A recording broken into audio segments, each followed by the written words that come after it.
ಜೀನಾಗೆ ಸಂಪಾದಕತ್ವದಲ್ಲಿ ಜಿಎನ್ಎಸ್ news Sagar ಸುತ್ತದ ಆಚೆ ಈಚೆ ಸೋಮವಾರದ ನ್ಯೂಸ್ ಅಪ್ಡೇಟ್ಗೆ ತಮಗೆ ಸ್ವಾಗತ. ಮುಖ್ಯಾಂಶಗಳು. ಸಾಗರದಲ್ಲಿ ಡಾಕ್ಟರ್ ಬಿಆರ್ ಅಂಬೇಡ್ಕರ್ ಜಯಂತಿ, ನಗರದ ಪ್ರಮುಖ ಬೀದಿಗಳಲ್ಲಿ ಮೆರವಣಿಗೆ, ಗಮನ ಸೆಳೆದ ಶಾಸಕರ ನೃತ್ಯ. ಜಗತ್ತಿನಲ್ಲಿಯೇ ಶ್ರೇಷ್ಠ ಸಂವಿಧಾನ ಭಾರತದ್ದು ಎಂದ ಶಾಸಕ ಬೇಳೂರು. ಅಂಬೇಡ್ಕರ್ ಕುರಿತು ಅಣ್ಣಪ್ಪ ಮಳಿಮಠ್, ಬಾಬೂಜಿ ಕುರಿತು ಸತೀಶ್ ಮಾತು. ಅಂಬೇಡ್ಕರ್ ಜಯಂತಿಯಲ್ಲಿ ಡಿಎಸ್ಎಸ್ ಪ್ರಮುಖರ ದಿಢೀರ್ ಪ್ರತಿಭಟನೆ, ನಾಗಪ್ಪ ಪರ ಮತ್ತು ವಿರುದ್ಧ ಮೊಳಗಿದ ಘೋಷಣೆ. ಕಾಂಗ್ರೆಸ್ ಕಚೇರಿಯಲ್ಲಿ ಶಾಸಕರ ನೇತೃತ್ವದಲ್ಲಿ ಅಂಬೇಡ್ಕರ್ ಜಯಂತಿ ಆಚರಣೆ. ಈಗ ಸುದ್ದಿಯ ವಿವರ. ಜಗತ್ತಿನಲ್ಲಿಯೇ ಅತ್ಯಂತ ಶ್ರೇಷ್ಠವಾದ ಸಂವಿಧಾನ ಭಾರತ ಹೊಂದಿದೆ.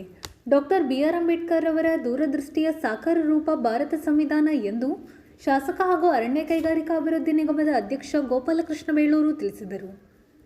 ಸಾಗರದ ನಗರಸಭಾ ರಂಗಮಂದಿರದಲ್ಲಿ ಸೋಮವಾರ ತಾಲೂಕು ಆಡಳಿತ ಮತ್ತು ಸಮಾಜ ಕಲ್ಯಾಣ ಇಲಾಖೆಯಿಂದ ಏರ್ಪಡಿಸಿದ್ದ ಡಾಕ್ಟರ್ ಬಿಆರ್ ಅಂಬೇಡ್ಕರ್ ಮತ್ತು ಡಾಕ್ಟರ್ ಬಾಬು ಜಗಜೀವನ್ ರಾವ್ ಅವರ ಜನ್ಮದಿನಾಚರಣೆ ಕಾರ್ಯಕ್ರಮ ಉದ್ಘಾಟಿಸಿ ಅವರು ಮಾತನಾಡುತ್ತಿದ್ದರು.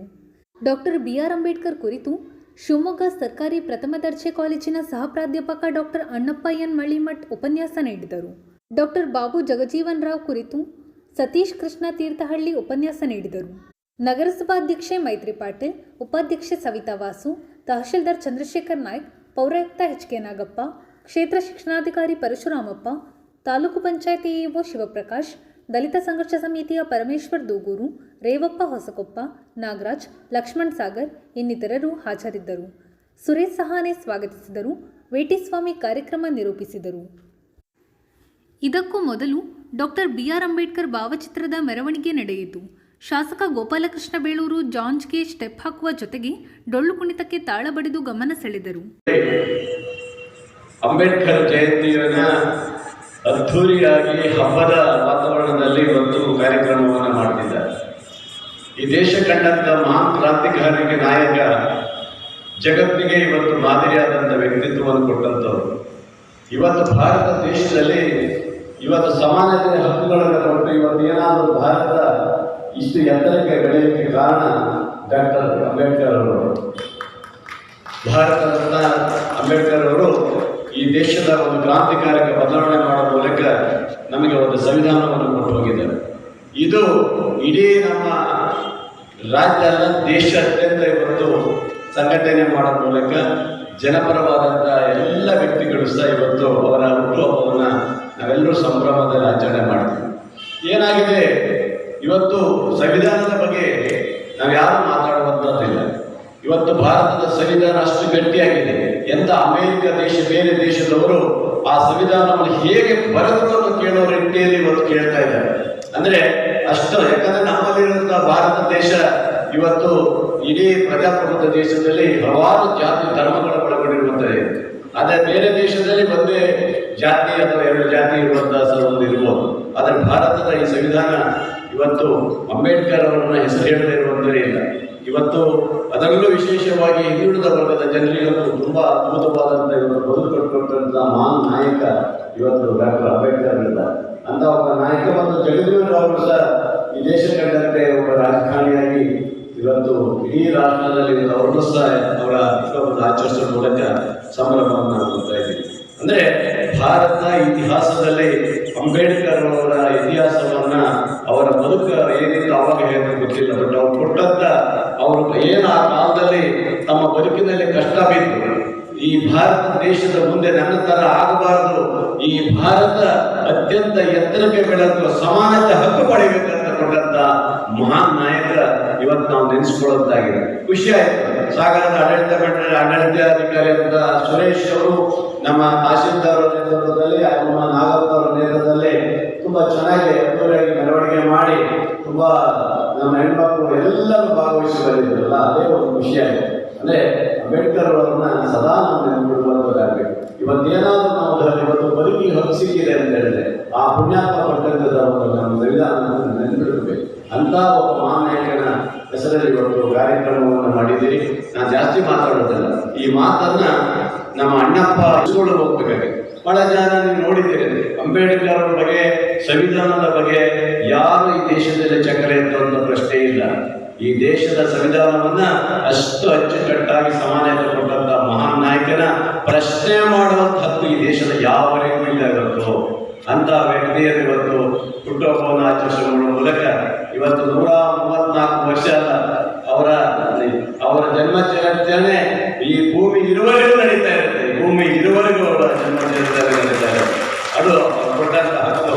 ಅಂತ ಮಹಾನ್ ನಾಯಕನ ನೆನಪು ಮಾಡುವಂತ ಅವಕಾಶ ಕೊಟ್ಟದಕ್ಕಾಗಿ ತಮಗೆಲ್ಲರಿಗೂ ವಂದಿಸಿ ನಾನಿವತ್ತು ರಾಜ್ಯ ಸರ್ಕಾರದ ಇವತ್ತು ಪೌರ ಕಾರ್ಮಿಕರು ಬಹಳ ಜನ ಇದ್ದಾರೆ. ರಾಜ್ಯ ಸರ್ಕಾರದವರು ಮೊನ್ನೆ ಒಂದು ತಿದ್ದುಪಡಿ ಮಾಡಿದ್ದಾರೆ. ಪೌರ ಕಾರ್ಮಿಕರಿಗೆ ಅದು ಮುಂಚೆ ಏನಿತ್ತು, ಮಾಲಿ ಅನ್ನೋ ಪದವನ್ನ ಇವತ್ತು ರಾಜ್ಯ ಸರ್ಕಾರ ತೆಗೆದುಹಾಕಿ ಪೌರ ಕಾರ್ಮಿಕರಂತ ನಿಮಗೆ ಘೋಷಣೆ ಮಾಡಿದ್ದಾರೆ ಮುಖ್ಯಮಂತ್ರಿಗಳು. ಅದರ ಜೊತೆಗೆ ನಿಮಗೆ ರಾಜ್ಯ ಸರ್ಕಾರ ಮತ್ತೆ ಘೋಷಣೆ ಮಾಡಿದರೆ ಪೌರ ಕಾರ್ಮಿಕರು ಯಾರ್ಯಾರಿದ್ದಾರೆ ಅವರೆಲ್ಲರೂ ಕಾಯಂ ಮಾಡ್ತೀನಿ ಅಂತಲೂ ಸಹ ರಾಜ್ಯದ ಮುಖ್ಯಮಂತ್ರಿಗಳು ಘೋಷಣೆ ಮಾಡಿದ್ದಾರೆ. ಇದು ಬದುಕಿಗೆ ದಾರಿಯನ್ನು ಕೊಟ್ಟಿದ್ದಾರೆ. ಒಂದು ಅನ್ನದ ಸ್ವಾತಂತ್ರ್ಯವನ್ನು ದಕ್ಕಿಸಿಕೊಳ್ಳಿಕ್ಕೆ ದಾರಿಯಾಗಿದ್ದಾರೆ. ಹಾಗಾಗಿ ಇವತ್ತು ಎಲ್ಲ ತಳ ಸಮುದಾಯಗಳ ಒಂದು ಅನ್ನದ ಬೆಳಕು, ಅಕ್ಷರದ ಬೆಳಕು ಅದು ಅಂಬೇಡ್ಕರ್ ಮಾತ್ರ ಅನ್ನೋದು. ಹಾಗಾಗಿ ಗಾಂಧಿ ಹೇಗೋ ಅಂಬೇಡ್ಕರ್, ಅಂಬೇಡ್ಕರ್ ಹೇಗೋ ಗಾಂಧಿ. ಈ ಅಂಬೇಡ್ಕರ್ ಇಲ್ಲದ ಭಾರತವನ್ನು ನಾವು ಕಲ್ಪಿಸಿಕೊಳ್ಳಿಕ್ಕೆ ಸಾಧ್ಯವೇ ಇಲ್ಲ ಅನ್ನೋ ಮಾತನ್ನ ನೀವು ನೆನಪಿಟ್ಕೊಳ್ಬೇಕು. ಬಹಳ ಮಂದಿ ನಾವು ಮಾತನಾಡ್ಕೊಳ್ಳೋದು ಅಂಬೇಡ್ಕರ್ ಹೇಗೆ ಸಂವಿಧಾನ ಅಂದ್ರೆ ಬಹಳ ಮಂದಿ ನಮಗೆ ಸಂವಿಧಾನ ಅದು ವಿಧಿ, ಅದರಲ್ಲಿ ಏನು ಅನುಚ್ಛೇದಗಳಿದ್ದಾವೆ, ಅದೇನೋ ತಿದ್ದುಪಡಿಗಳಿದ್ದಾವೆ, ಅದು ಏನೇನೋ ಅಂತ ನಾವು ಭಾವಿಸ್ಕೊಂಡಿದ್ದೇವೆ. ಬಹಳ ಮಂದಿ ನಾವೇನು ಅನ್ಕೊಳ್ಳೋದಂದ್ರೆ ಸಂವಿಧಾನ ಅಂದ್ರೆ ಅದು ನಮ್ಮಿಂದ ಆಸೆಗಿರೋದು. ಹಾಗಾಗಿ ಸಂವಿಧಾನ ಅಂದ್ರೆ ಅದು ನಮ್ಮ ಬಗ್ಗೆನೇ ನಾವು ಮಾತನಾಡೋದು. ಈ ನೆಲದ ಜಗತ್ತಿನ ಎಲ್ಲ ಜೀವರಾಶಿಗಳ ಬಗ್ಗೆ ಮಾತನಾಡೋದು ಸಂವಿಧಾನ.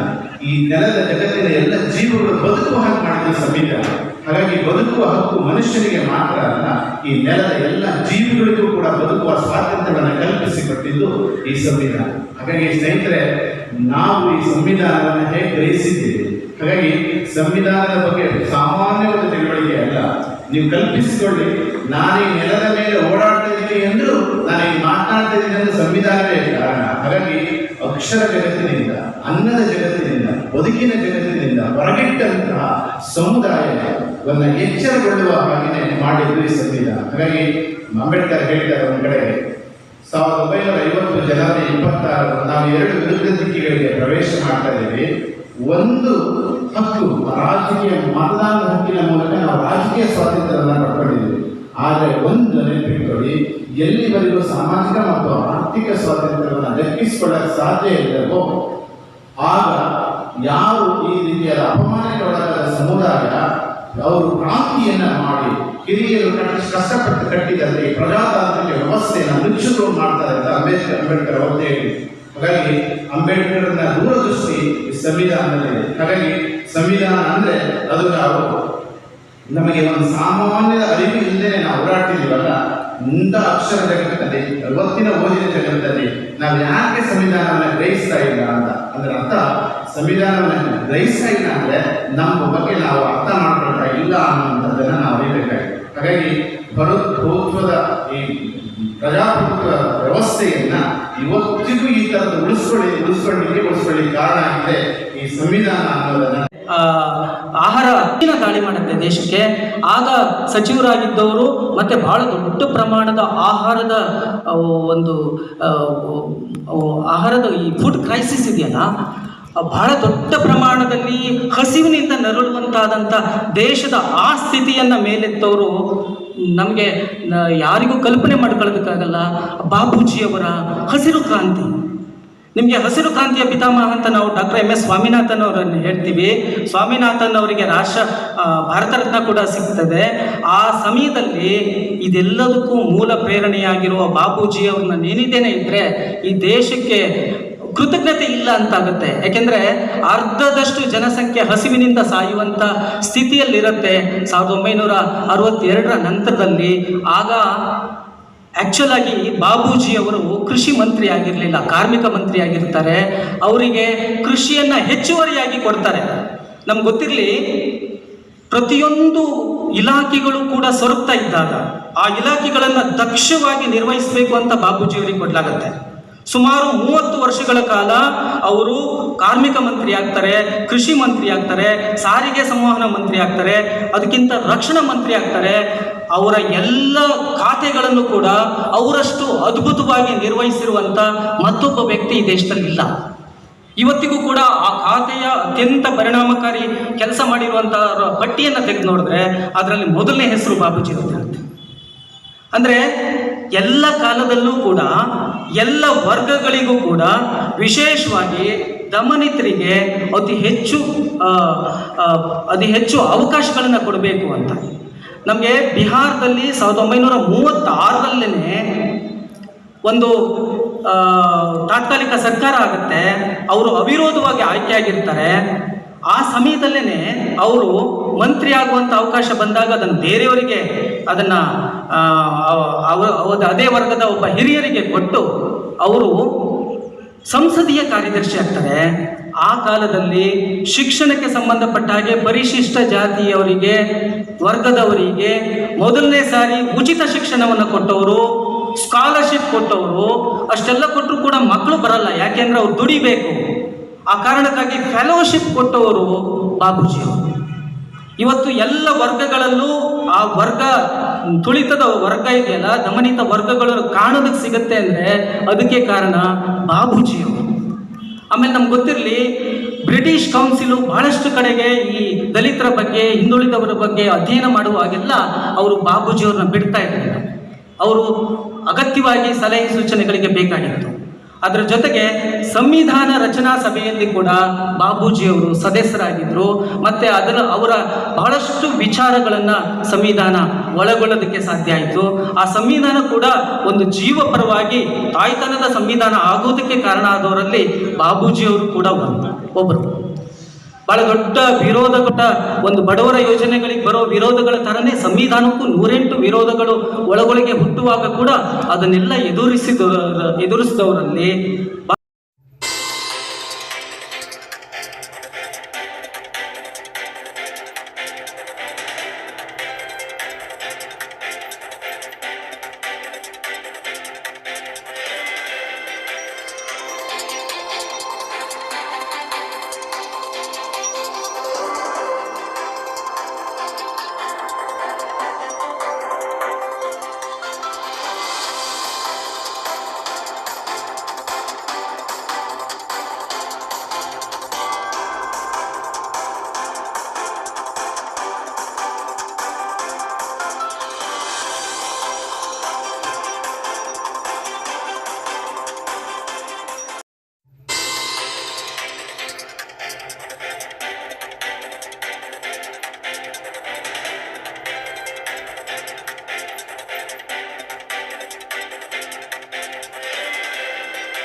ತಾಲೂಕು ಆಡಳಿತದಿಂದ ನಡೆಸುವ ಅಂಬೇಡ್ಕರ್ ಜಯಂತಿ ಬಿಟ್ಟು ಖಾಸಗಿ ಸಂಘವೊಂದು ನಡೆಸುತ್ತಿರುವ ಅಂಬೇಡ್ಕರ್ ಜಯಂತಿಗೆ ಪೌರಾಯುಕ್ತ ನಾಗಪ್ಪ ಬೆಂಬಲ ಸೂಚಿಸಿ ಮೊದಲು ಆ ಕಾರ್ಯಕ್ರಮಕ್ಕೆ ಶಾಸಕರಾದಿಯಾಗಿ ಎಲ್ಲರೂ ಪಾಲ್ಗೊಳ್ಳುವಂತೆ ಮಾಡಿರುವುದಕ್ಕೆ ದಲಿತ ಮುಖಂಡರು ತೀವ್ರ ಆಕ್ರೋಶ ವ್ಯಕ್ತಪಡಿಸಿ ದಿಢೀರನೆ ಪ್ರತಿಭಟನೆ ನಡೆಸಿದ ಘಟನೆ ನಡೆಯಿತು.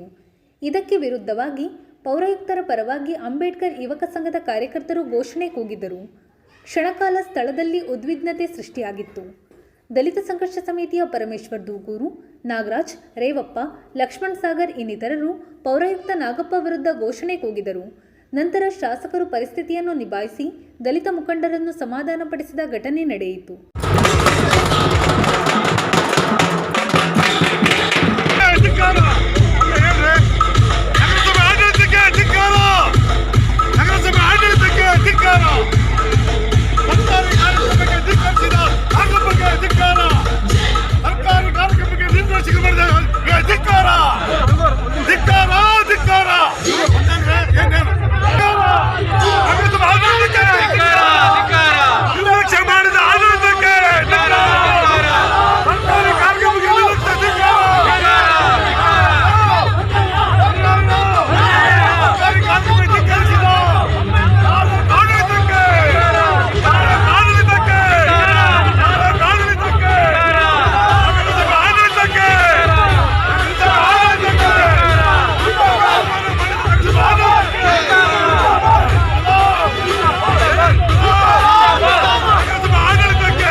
ದೇಶ ಕಂಡ ಅಪ್ರತಿಮ ನಾಯಕ ಡಾಕ್ಟರ್ BR ಅಂಬೇಡ್ಕರ್ ಅವರ ಸಂವಿಧಾನ ಆಶಯಕ್ಕೆ ಪೂರಕವಾಗಿ ಕಾಂಗ್ರೆಸ್ ಪಕ್ಷ ಎಲ್ಲ ಕಾರ್ಯಕ್ರಮ ರೂಪಿಸಿಕೊಂಡು ಬರುತ್ತಿದೆ ಎಂದು ಶಾಸಕ ಹಾಗೂ ಅರಣ್ಯ ಕೈಗಾರಿಕಾ ಅಭಿವೃದ್ಧಿ ನಿಗಮದ ಅಧ್ಯಕ್ಷ ಗೋಪಾಲಕೃಷ್ಣ ಬೇಳೂರು ತಿಳಿಸಿದರು. ಸಾಗರದ ಗಾಂಧಿ ಮಂದಿರದಲ್ಲಿ ಸೋಮವಾರ ಬ್ಲಾಕ್ ಕಾಂಗ್ರೆಸ್ನಿಂದ ಏರ್ಪಡಿಸಿದ್ದ ಡಾಕ್ಟರ್ BR ಅಂಬೇಡ್ಕರ್ ಜಯಂತಿಯನ್ನು ಉದ್ಘಾಟಿಸಿ ಅವರು ಮಾತನಾಡುತ್ತಿದ್ದರು. ಬ್ಲಾಕ್ ಕಾಂಗ್ರೆಸ್ ಅಧ್ಯಕ್ಷ ಕಲಸಿ ಚಂದ್ರಪ್ಪ, ಪರಿಶಿಷ್ಟ ವಿಭಾಗದ ಅಧ್ಯಕ್ಷ ಎಲ್ ಚಂದ್ರಪ್ಪ, ಪ್ರಮುಖರಾದ ಮಧುಮಾಲತಿ, ಗಣಪತಿ ಮಂಡಗಳಲೆ, ಲಲಿತಮ್ಮ, ಜಾಕೀರ್, ಸರಸ್ವತಿ ನಾಗರಾಜ್, ಸುರೇಶ್ ಬಾಬು, ಪ್ರಭಾವತಿ, ಉಷಾಯನ್, ಶಂಕರ್, ಮಹಾಬಲಕೌತಿ, ಗಿರೀಶ್ ಕೋವಿ, ಅನ್ವರ್ ಬಾಷಾ ಇನ್ನಿತರರು ಹಾಜರಿದ್ದರು.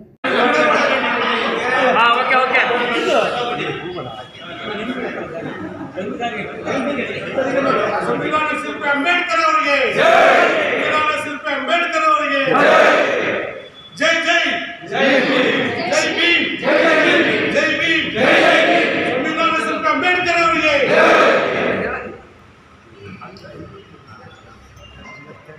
ಅಂಬೇಡ್ಕರ್ ಜಯಂತಿಯ 134ನೇ ಜಯಂತಿಯ ಶುಭಾಶಯಗಳನ್ನು ಕೋರ್ತಾ ಈ ದೇಶ ಕಂಡಂಥ ರೂಪದ ನಮ್ಮ ಸಂವಿಧಾನದ ಶಿಲ್ಪಿ ಈ ದೇಶದ ಬದಲಾವಣೆಯನ್ನು ಮಾಡಿರುವಂಥ ಮಹಾನ್ ನಾಯಕನ ಕ್ರಾಂತಿಕಾರ ಬದಲಾವಣೆ ಮಾಡಿರುವಂಥ ಮಹಾನ್ ನಾಯಕನ ಹುಟ್ಟುಹಬ್ಬವನ್ನು ಆಚರಿಸುತ್ತೇವೆ. ಈ ದೇಶದಲ್ಲಿ ಒಂದು ಹೊಸ ಹಬ್ಬದ ರೀತಿಯಲ್ಲಿ ಇಡೀ ದೇಶದಲ್ಲಿ ಆಚರಣೆ ಮಾಡ್ತಿದ್ದಾರೆ. ಅವ್ರು ಕೊಟ್ಟಂಥ ಕೊಡುಗೆ ಈ ನಾಡಿನಲ್ಲಿ ಇವತ್ತು ಜನಸಾಮಾನ್ಯರಿಗೆ ಹಕ್ಕು ಸಿಗುವಂಥದ್ದು ಮಾಡಿಕೊಟ್ಟಿದ್ದಾರೆ. ಇವಾಗಲೂ ಅಂತ ಒಬ್ಬ ಮಹಾನ್ ನಾಯಕ ಏನು ಅವತ್ತು ಸಂವಿಧಾನವನ್ನು ಕೊಟ್ಟಿದ್ದಾರೆ ಅದು ಇವತ್ತು ಇಡೀ ದೇಶದ ಜನರಿಗೆ ಅನ್ವಯ ಆಗಿದೆ.